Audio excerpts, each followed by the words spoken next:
তবে কি দেশে পরমাণু অস্ত্র তৈরির নির্দেশ দিয়ে দিলেন ইরানের সর্বোচ্চ ধর্মীয় নেতা? প্রথম টার্গেট কে হবে, ইসরায়েল না যুক্তরাষ্ট্র? কেনই বা হঠাৎ অফুরন্ত ক্ষেপণাস্ত্র তৈরির নির্দেশ দিলেন খামেনি? ইরান কখনো পরমাণু অস্ত্র তৈরি করতে পারবে না।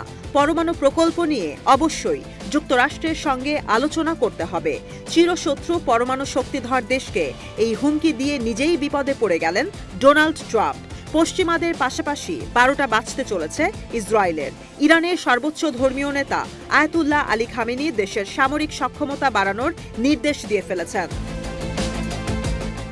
রাজধানীতে সামরিক পণ্যের প্রদর্শনীতে খামেনি বলেন, অত্যাধুনিক অস্ত্র তৈরির কার্যক্রম বন্ধ করা যাবে না, অল্পে সন্তুষ্ট হলে চলবে না। আগে বলা হয়েছিল ক্ষেপণাস্ত্র তৈরির নির্দিষ্ট লক্ষ্যমাত্রা রাখতে, এবার বলা হচ্ছে কোনো কিছু চিন্তা না করে অগণিত ক্ষেপণাস্ত্র প্রস্তুত করতে হবে। খামেনি বলেন, শত্রুরা সব রাষ্ট্রের জন্যই ইরানকে ভয় পায়, এই অবস্থান ধরে রাখতে হবে।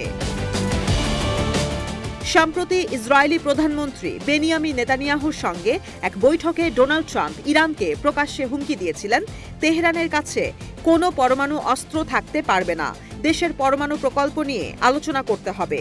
এরপর মারাত্মক চটে যায় পরমাণু শক্তিধর দেশটি। সামরিক বাহিনীর বিশেষ শাখা ইসলামিক রেভলিউশনারি গার্ড কর্পস সরাসরি সর্বোচ্চ ধর্মীয় নেতা আয়াতুল্লাহ আলী খামেনিকে চাপ দেন পরমাণু অস্ত্র তৈরিতে নিষেধাজ্ঞা তুলে নিতে।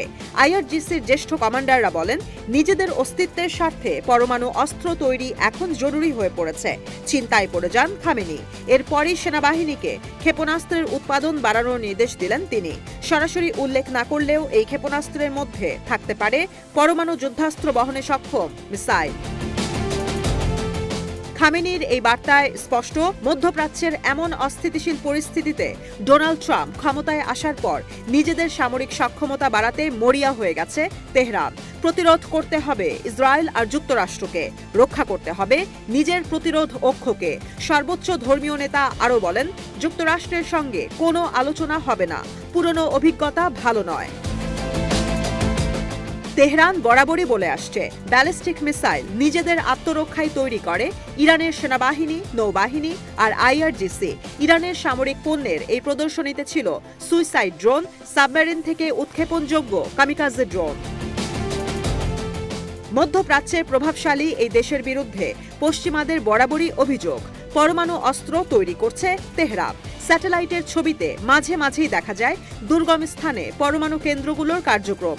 যদিও পরমাণু শক্তিধর দেশটির দাবি, যথেষ্ট পরিমাণে সমৃদ্ধ ইউরেনিয়াম থাকলেও ধর্মীয় বিধিনিষেধের কারণে নিউক্লিয়ার ওয়েপন তৈরি করেনি ইরান।